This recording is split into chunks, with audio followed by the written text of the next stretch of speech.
From the Presidential Palace, Manila, Dateline Malacañang.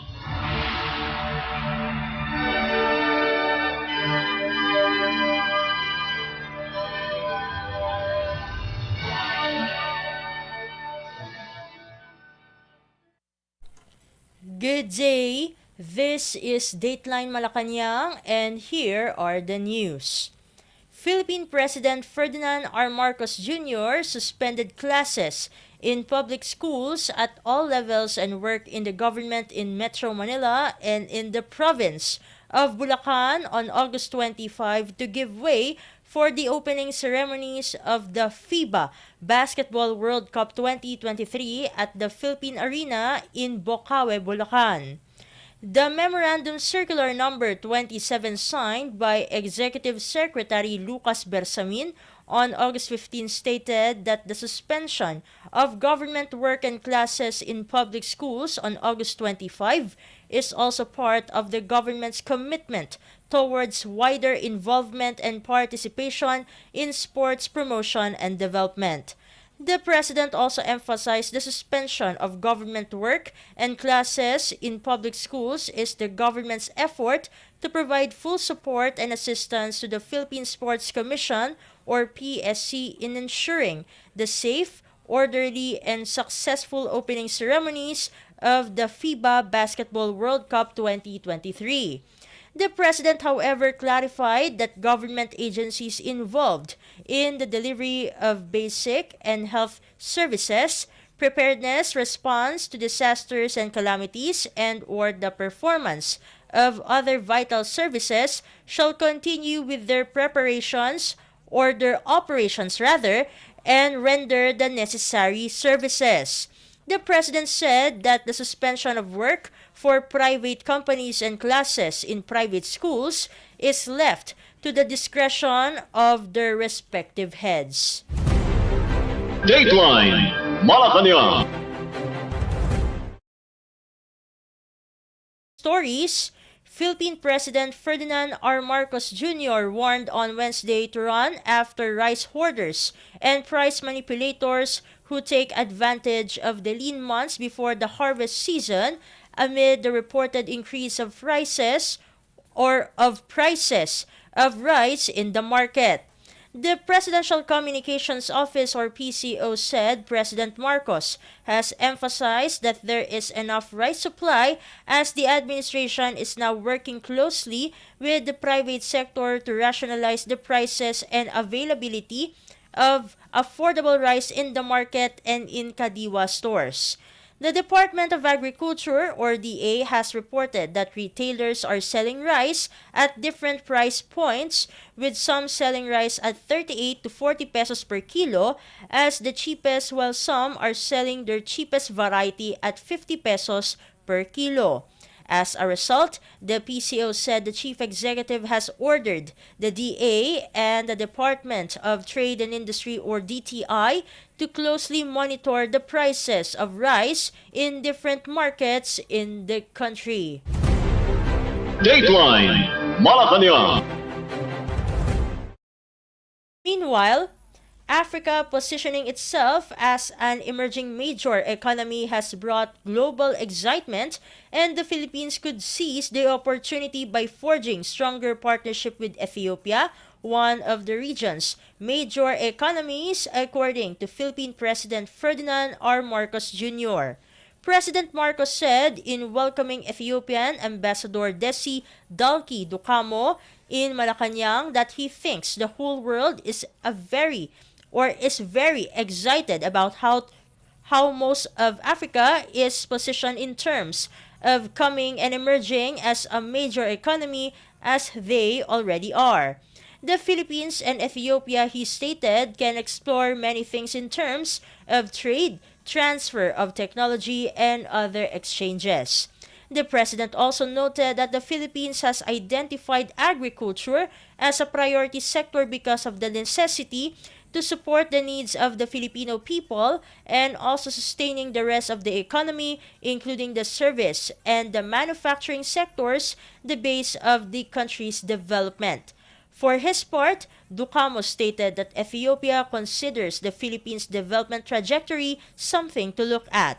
Philippine businessmen can invest in Ethiopia's industrial area, particularly with their expertise in manufacturing, especially electronics, which they could introduce to Ethiopia, he said, noting that aside from being a large country in Africa, his country is also a gateway in that region.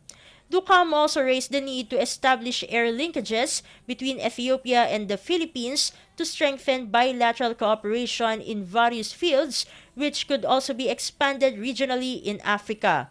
Ducamo, with ministerial rank, also serves as advisor of agriculture and irrigation to the Prime Minister of Ethiopia from October 2018 until today. From 2013 to 2018, he was the president of the Southern Nation, Nationalities and Peoples Regional State or SNNPRS in Ethiopia. The Philippines and Ethiopia formally established diplomatic relations on February 7, 1977 and are celebrating 46 years of diplomatic relations this year. Since the establishment of bilateral relations, two agreements have been signed between the governments of the Philippines and Ethiopia. First, on air services signed on October 8, 2014 in Manila, and second, a Memorandum of Understanding or MOU on the establishment of a bilateral consultations mechanism between the Philippines and Ethiopia signed on October 11, 2016 in Manila. Other pending agreements are being considered are on information and communications technology, promotion and protection of investments, labor cooperation, visa waiver agreement for diplomatic passport holders, culture and tourism, and taxation and prevention of fiscal evasion.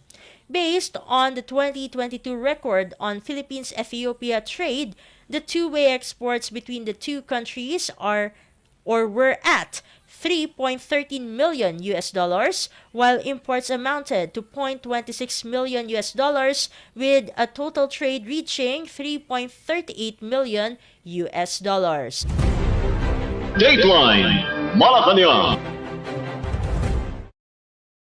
In other news stories, Philippine President Ferdinand R. Marcos Jr. expressed optimism about the partnerships between the Philippines and Japan would be stronger and closer in the coming years. This as Marcos met with Natsuo Yamaguchi, chief representative of Japan's Komeito Party, at the President's Hall of Malacañang Palace in Manila. The President said the Komeito Party officials' visit to the Philippines is vital in forging deeper relations between the Philippines and Japan, adding that his administration is committed to boosting the two nations' cooperation on various areas such as trade, economy, infrastructure, and maritime industry. He hoped that his meeting with Yamaguchi would lead to closer interaction with Japan, not only on the government-to-government level but also on the parliamentary level and every level possible. Stressing the need to elevate the two countries' cooperation anchored on enhancing key discussions in defense and security in Asia-Pacific, Marcos expressed his desire to establish and create more opportunities in boosting economic strength and peace between Manila and Tokyo. Yamaguchi meantime hoped that the establishment of the Philippines' first ever Mahardika Investment Fund or MIF would help generate more investments for the country's infrastructure development. He also expressed optimism that the MIF will be a transparent and independent sovereign wealth fund. Present during Yamaguchi's courtesy call to Marcos were Philippine Ambassador to Japan Mylene Garcia Albano, Communications Secretary Cheloy Velicaria Garafil, Japanese Ambassador to the Philippines Kazuhiko Koshikawa, and officials from the Department of Foreign Affairs and Komeito Party. Founded by Buddhist organization Soka Gakkai in 1964, Komeito Party has consistently worked to represent the interests of a significant segment of underrepresented citizens of Japan. The party currently has approximately 400,000 members and forged alliance with Japan's Liberal Democratic Party. Dateline Malacañang.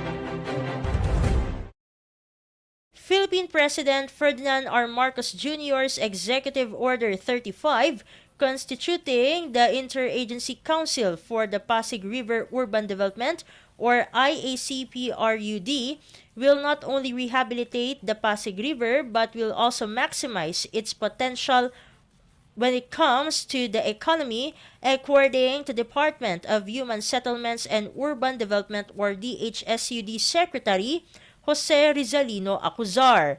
Acuzar noted that while EO 35 primarily calls for a full rehabilitation of Pasig River waterways, its implementation will also secure the safety of thousands of informal settler families or ISFs living along the river banks and promote mixed-use development and tourism that will trigger economic opportunities. Acuzar, chairperson of the IACPRUD, said that the DHSUD has already laid out initial plans covering pilot areas along several portions of Pasig River in Manila in coordination with some of the member agencies like Metropolitan Manila Development Authority or MMDA, the National Commission for Culture and the Arts or NCCA, and the Philippine Ports Authority or PPA. Under EO 35, the head of the MMDA will sit as vice chair of the IACPRUD. Meanwhile, the secretaries of the Departments of Public Works and Highways or DPWH, Environment and Natural Resources or DENR, Interior and Local Government or DILG, Tourism or DOT, Transportation or DOTR, Finance or DOF, and Budget and Management or DBM, the chairperson of the National Historical Commission of the Philippines, General Manager of the Philippine Ports Authority, Commandant of the Philippine Coast Guard, the General Manager of the Laguna Lake Development Authority, and the Chief Executive Officer of the Tourism, Infrastructure, and Enterprise Zone Authority or TIEZA were named as council members. The National Housing Authority or NHA will serve as the secretariat. The IACPRUD is primarily tasked to facilitate and ensure the full rehabilitation of the banks along the Pasig River water system and nearby water systems in order to provide alternative transportation, propel economic opportunities, and boost tourism activities.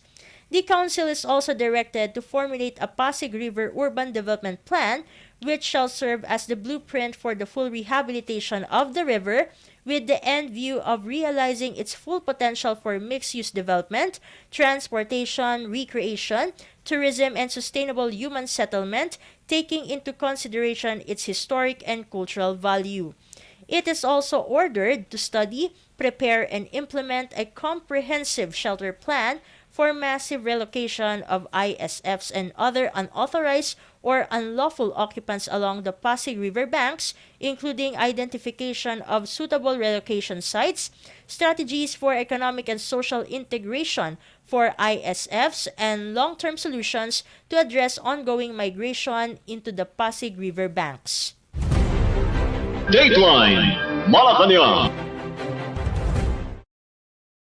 The Marcos administration is asking Congress to allot a total of 112.8 billion pesos for the Department of Social Welfare and Development or DSWD's Pantawid Pamilyang Filipino program or 4Ps, which will benefit about 4.4 million eligible households in 2024. The proposal was contained in the 2024 Natural or National Expenditure Program or NEP earlier transmitted to Congress, according to a statement from the Department of Budget and Management or DBM. DBM Secretary Amena Pangandaman said the proposed allocation for 4Ps is higher by 10.23 billion pesos compared to the 102.61 billion peso budget appropriated under the 2023 General Appropriations Act. some 103.161 billion pesos of the proposed 112.8 billion pesos would be earmarked for various cash grants such as the monthly health subsidy worth 750 pesos each for 4.4 million households, educational subsidy ranging from 300 to 700 pesos per month for over 7 million students, and monthly rice subsidy worth 600 pesos each for 4.4 million families. The 4Ps, a human development program of the DSWD, provides conditional cash grants to the poorest of the poor families to improve the health, nutrition, and education of children aged 0 to 18. Beneficiaries are identified through the National Household Targeting System for Poverty Reduction. On the Republic Act, or RA 11315, enacted in April 2019, a community-based monitoring system, or CBMS, was adopted to generate updated data necessary for targeting beneficiaries, more comprehensive poverty analysis and interventions, and monitoring impact over time. The Philippine Development Plan 2023 to 2028 of the administration of Philippine President Ferdinand R. Marcos Jr. aims to achieve economic and social transformation through job creation and poverty reduction. In his budget message, Marcos recognized the ongoing struggle of many Filipinos, particularly the most vulnerable, with the persistent harsh effects of the pandemic, despite the World Health Organization's lifting of the global emergency status for coronavirus disease 2019 or COVID-19. Dateline Malacañang.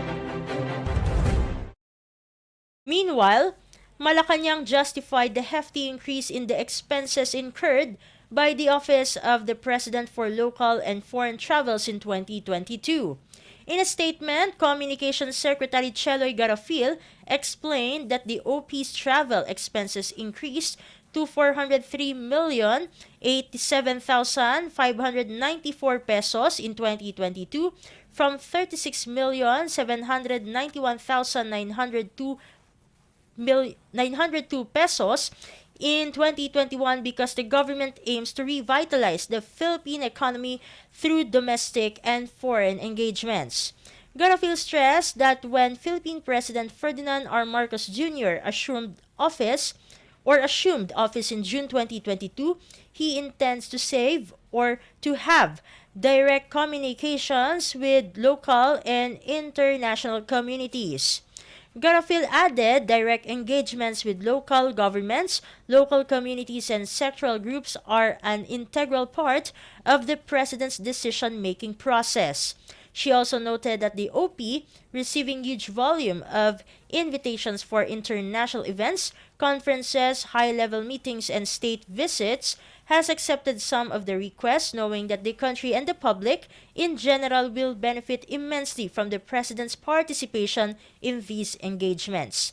The Commission on Audit, or COA, in its 2022 audit report for the OP, found that the office's total expenses for both local and foreign trips reached 403,087,594 pesos.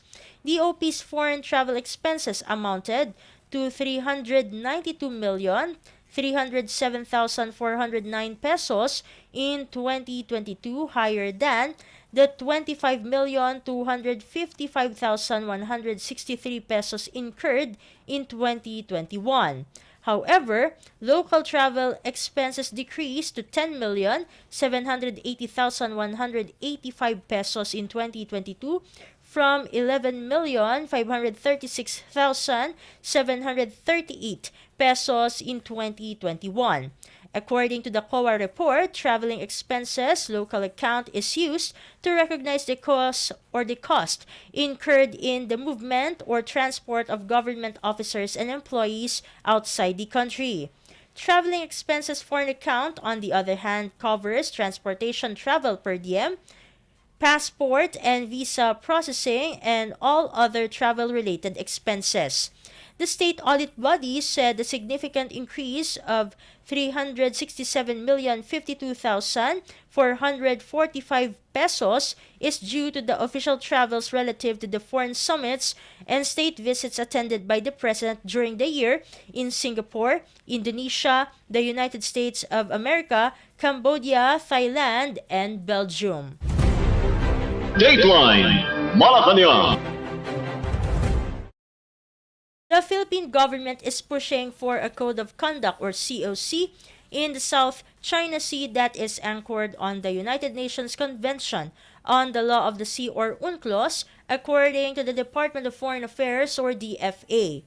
UNCLOS also the basis of the Hague or a Hague-based arbitration award that denied Beijing's historical rights over the South China Sea is regarded as the constitution of the oceans that defines the rights of a coastal state in the seas. It also covers freedom of navigation, development of resources, and preservation of marine development or of marine environment rather, among others.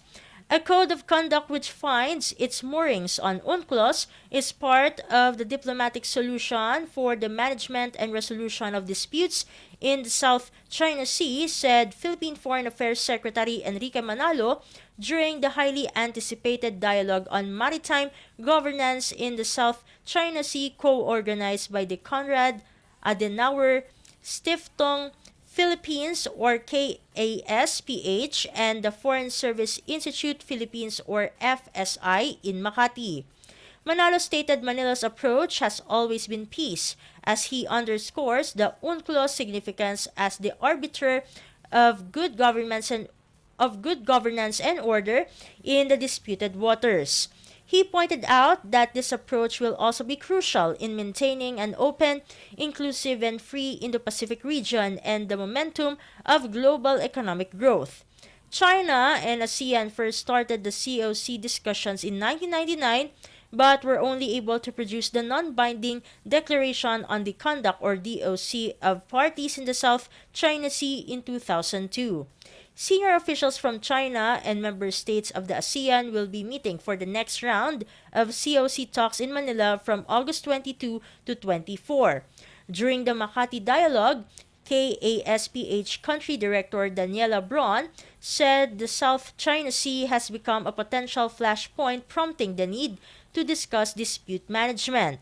Braun said China's sweeping claims of sovereignty in the sea, extensive land reclamation, and harassment of votes from the Philippines have antagonized competing claimant states.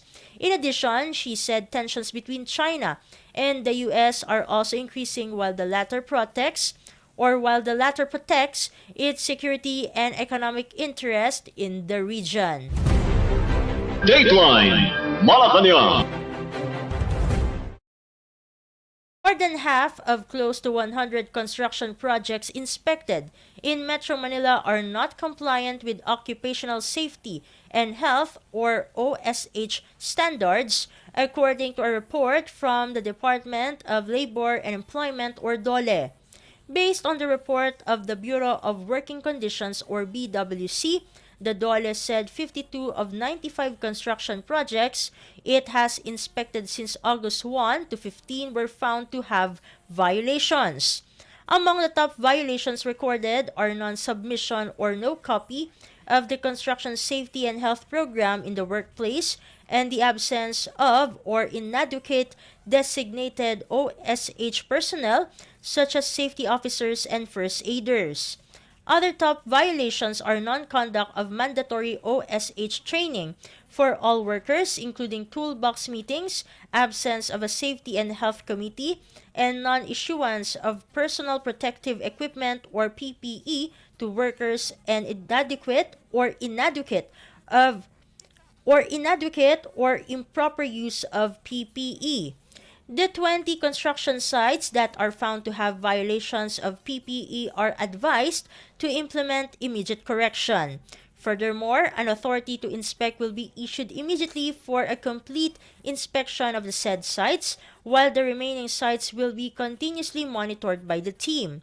Those with findings on OSH personnel are referred to appropriate training, such as the 40-hour construction occupational safety and health training provided by OSHC or any DOLE accredited safety training organization, and the standard first aid and basic life support training provided by any first aid training provider for first aid certification. The site visits by the DOLE team, composed of personnel from the BWC and Occupational Safety and Health Center or OSHC, and labor inspectors from the DOLE National Capital Region on ongoing construction projects in the region started on the first week of August. On the other hand, the DOLE reminded construction sites to strictly comply with OSH standards to ensure safe and healthful working conditions.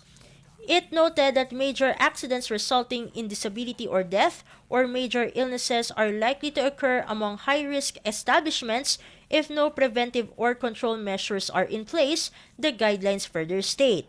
Under Department Order No. 198 Series of 2018 or the Implementing Rules and Regulations of the OSH Law, construction sites are among high-risk establishments. These are workplaces where the presence of a hazard or potential hazard may affect the safety and health not only of workers within the company but also of persons outside the establishment's premises. Dateline Malacañang.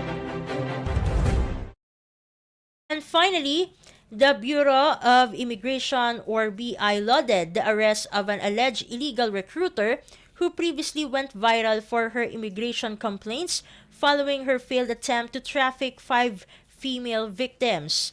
In a statement, BI Commissioner Norman Tancinco said illegal recruiters nowadays take advantage of digital platforms to victimize aspiring overseas workers and even taint the government's safety measures. Tancinco pertained to a suspect who previously went viral using her, quote-unquote, bulok na sistema ng gobyerno or rotten system of the government immigration offloading story last May 10. He then recognized the stringent measures of the Interagency Council Against Trafficking or IACAT, which led to her interception at the Ninoy Aquino International Airport or NAIA on July 30. The BI disclosed that the recruiter misrepresented herself as a sponsor to facilitate the travel of 5 victims guised as tourists bound for Malaysia and Singapore. Secondary inspections, however, revealed that the 5 females accompanied by the alleged trafficker were recruited to work abroad as massage therapist, entertainer, tutor, and caregiver, according to BI. In a separate statement, the IACAT earlier identified the suspect as De Leon, who allegedly instructed 4 of the victims to claim she was their sponsor employer and another one as her relative. Prior to her July 30 interception, the IACAT said she was flagged for departure on 4 different dates in April due to discrepancies in her declarations and documents as a tourist traveler.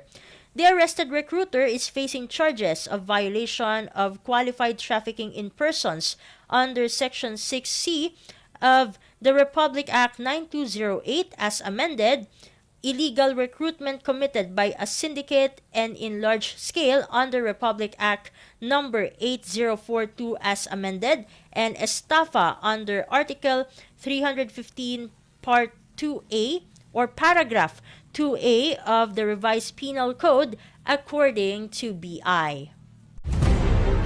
Dateline Malacañang. Concludes today's edition of Dateline Malacañang. Don't forget to follow the social media accounts of Radyo Pilipinas World Service for important news updates. This has been Steph Vicente. Good day and stay safe, everyone. From the Presidential Palace, Manila, Dateline Malacañang.